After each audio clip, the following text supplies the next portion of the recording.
Hello everyone, BHU BCom के next topic की तरफ चलते हैं। यहाँ पे आया है इन्वेंट्रीज। हमको इन्वेंट्रीज के बारे में जानना है कि इन्वेंट्रीज क्या होती हैं। तो देखते हैं यहाँ पे इन्वेंट्रीज के बारे में है कि it can be defined as an intangible products held for sale in the normal life of the business and made in the process of production for such sale or for the consumption in the production of the goods and services for sale including maintenance supplies and consumable other than the machinery spares। अब देखिए inventories क्या होता है। तो inventories यहाँ पे बोला गया कि एक टैंजिबल प्रोडक्ट होता है। मैंने आपको दो टाइप के प्रोडक्ट के बारे में बताया था, एक टैंजिबल और दूसरा इनटैंजिबल। टैंजिबल वो होते हैं जिसका कोई फिजिकल एग्जिस्टेंस होता है, ठीक है, और इनटैंजिबल वो होते हैं जिसका कोई फिजिकल एग्जिस्टेंस नहीं होता है, ठीक है। वो हमको जो है वो हमको सिर्फ दिखता है, ठीक है, वी कांट टच, और उसको हम लोग वो नहीं कर सकते हैं, छू नहीं सकते हैं। लेकिन जो है टैंजिबल जो प्रोडक्ट होता है उसको हम लोग छू सकते हैं, ठीक है, उसका कोई ना कोई फिजिकल एग्जिस्टेंस होता है। तो इन्वेंट्री क्या है, हमारा एक टैंजिबल प्रोडक्ट है, ठीक है, जिसको जो है बिजनेस में रखा जाता है ताकि वहां पे क्या हो सके, सेल हो सके, और उसको बिजनेस के प्रोडक्शन प्रोसेस में ही बनाया जाता है। अब देखते हैं यहाँ पे इन्वेंट्रीज के टाइप्स। यहाँ पे टाइप्स ऑफ इन्वेंट्रीज देखा जाए तो यहाँ पे देखिए, इन केस ऑफ मैन्युफैक्चरिंग कंसर्न, जब बिजनेस जो होगा, बिजनेस भैया तीन चार टाइप का हो सकता है, क्या पता वहाँ पे हो सकता है कि वहाँ पे क्या होता हो, प्रोडक्शन होता हो, क्या पता वहाँ पे सर्विसेज प्रोवाइड की जाती हो, क्या पता वहाँ पे रॉ मटेरियल के साथ कुछ उसमें फर्निशिंग की जाती हो। तो यहाँ पे बिजनेस जो होगा वो अलग अलग चीज़ों के लिए भी हो सकता है।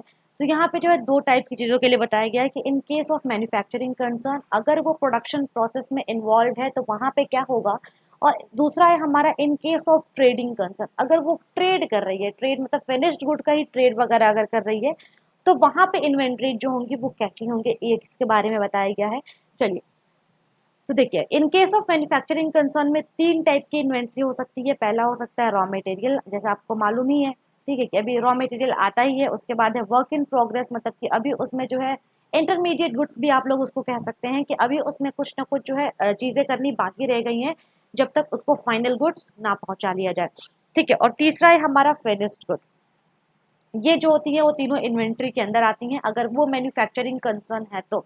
अगर वो मैन्युफैक्चरिंग वाला बिजनेस है तो उसमें क्या होगा, तीन टाइप के होंगे। पहला होगा रॉ मटेरियल, मतलब कि उस कंसर्न में रॉ मटेरियल तो आएगा, उसको भी तो इन्वेंट्री ही कहेंगे। उसके बाद से उस बिजनेस में जो है इंटरमीडिएट गुड्स होंगे, उसको भी तो इन्वेंट्री ही कहा जाएगा।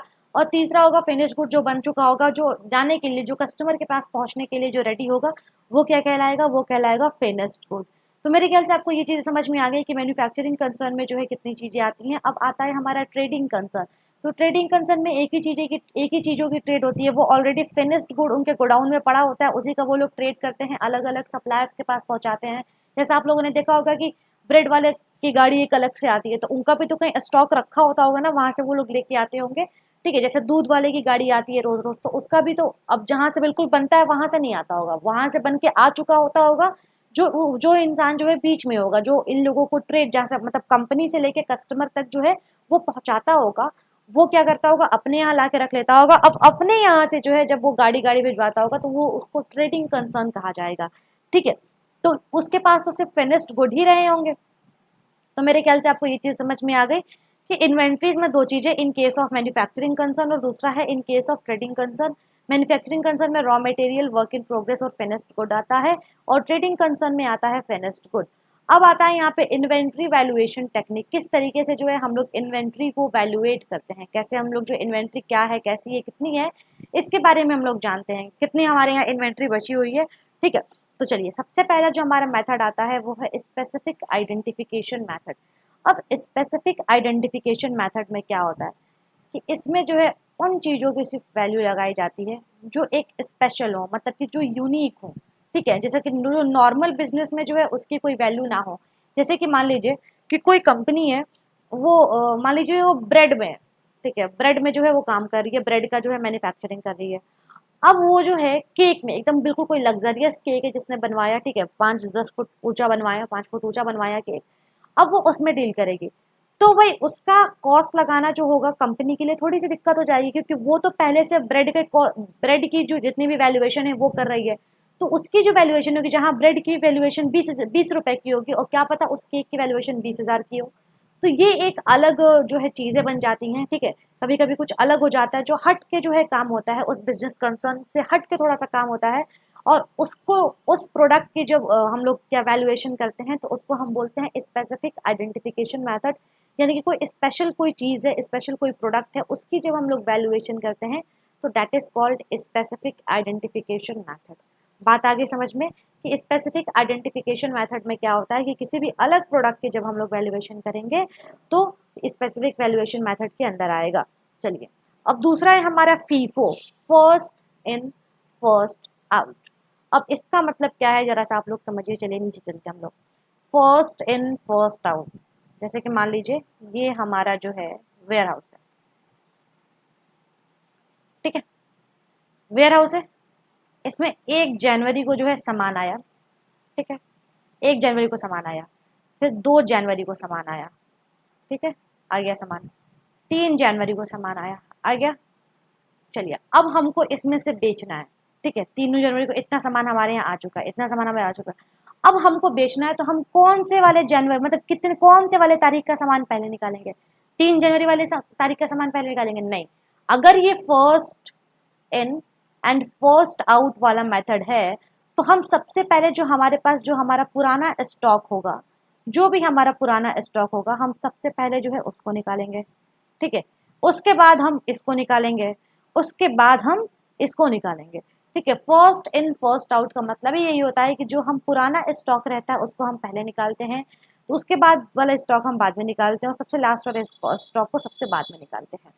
तो भाई इसका ये हम लोग ऐसा क्यों करते हैं? जैसा आप लोगों ने देखा होगा कि जितने भी वेजिटेबल सेलर्स होते हैं या फिर फ्रूट सेलर्स होते हैं, तो ये किराने की दुकान वाले होते हैं, वो यही काम करते हैं। भाई जो प्रोडक्ट आता है उसका एक्सपायरी डेट भी तो मेंशन होता है, खराब होने की कंडीशंस भी होती है, तो जो पहले के जो प्रोडक्ट्स आए रहते हैं उनको पहले निकाल दिया जाता है, जो बाद में प्रोडक्ट्स आए रहते हैं उसको बाद में निकाला जाता है। तो मेरे ख्याल से आपको first in and first out का मेथड समझ में आ गया होगा कि जो प्रोडक्ट्स पहले आएंगे उनको सबसे पहले निकाला जाएगा और जो प्रोडक्ट सबसे बाद में आएंगे उनको सबसे बाद में निकाला जाएगा।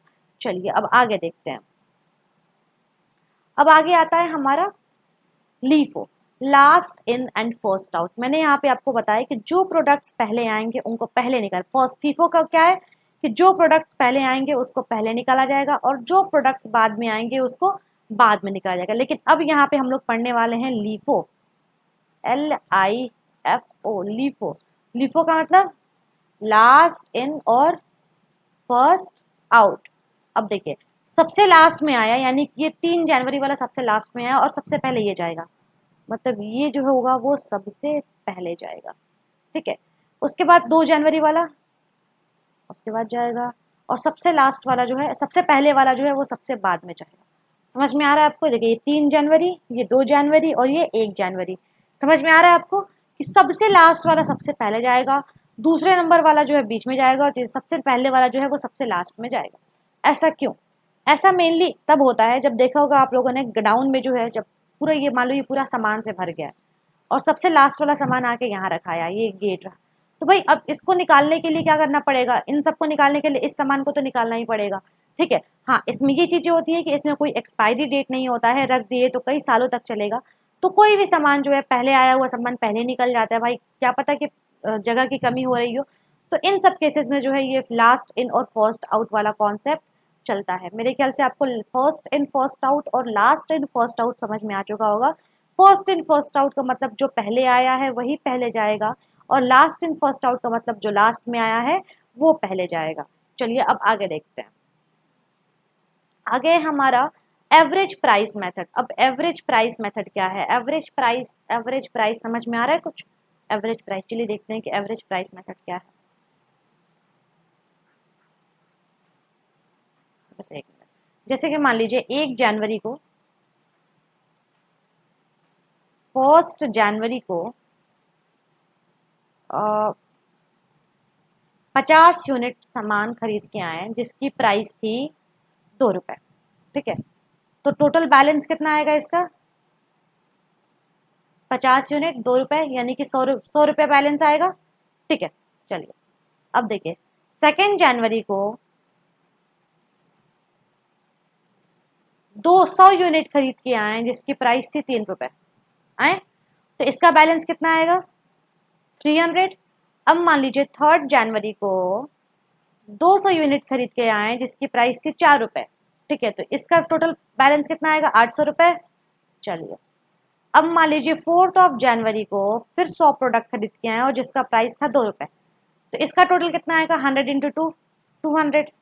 चलिए, अब हमको क्या करना है, हमको करना है प्राइस का एवरेज, मतलब कि बस हमको इस वाले मेथड में क्या करना है, अपने प्राइस का एवरेज कर देना है। तो इसमें कितना हुआ, 2 और 3 5, 5 और 4 9, 9 2 11, 11, 1 2 3 4, दिख रहा है आप लोगों को। तो यहाँ पे 11 डिवाइडेड बाई 4, तो क्या होगा यहाँ पे बताइए, 4 2 8, और यहाँ पे कुछ 2.7 के करीब आएगा। ठीक है, तो देखिए यहाँ पे अगर आपको दिख रहा है यहाँ पे, तो यहाँ पे देखिए मैंने यहाँ पे क्या किया, प्राइस का यहाँ पे क्या कर दिया, एवरेज निकाल दिया। यही होता है इन्वेंट्री ये वाले वैल्यू एवरेज प्राइस मेथड में, कि क्या किया जाता है, यहाँ पे प्राइस की एवरेज निकाल दी जाती है।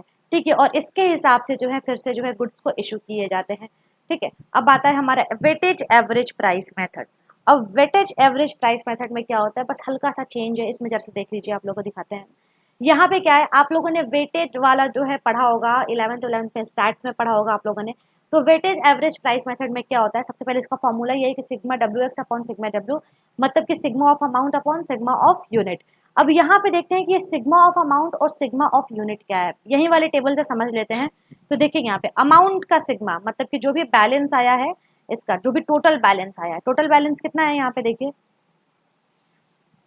800 है, 400, 1200 और 1200 टू 1400। सिग्मा ऑफ अमाउंट हो गया, यहाँ पे आया हमारा सिग्मा ऑफ अमाउंट कितना आया था, 1400। चलिए, उसके बाद से क्या आया है हमारा sigma of unit, sigma of unit, sigma of unit कितना आएगा, 200, 300, 300, 400, 450। सिग्मा ऑफ यूनिट, इससे हमारा जो है निकल जाएगा वैल्यूएशन, इन्वेंट्री वैल्यूएशन निकल जाएगा। ठीक है, तो ये हमारा वेटेड एवरेज प्राइस मेथड समझ में आ गया कि sigma W x upon sigma W, sigma amount upon sigma unit. ठीक है, उसके बाद से जो है यहाँ पे हमारा 5वां जो है खत्म होता है। यहाँ पे हम लोगों ने 5 मेथड पढ़े हैं, specific identification method, FIFO, LIFO, average price method और वेटेड एवरेज प्राइस मेथड। ठीक है, तो यहाँ पे हमारा कंप्लीट होता है इन्वेंट्री वैल्यूएशन का टॉपिक। अब हम लोग चलेंगे अपने नेक्स्ट टॉपिक की तरफ, तब तक के लिए थैंक यू सो मच।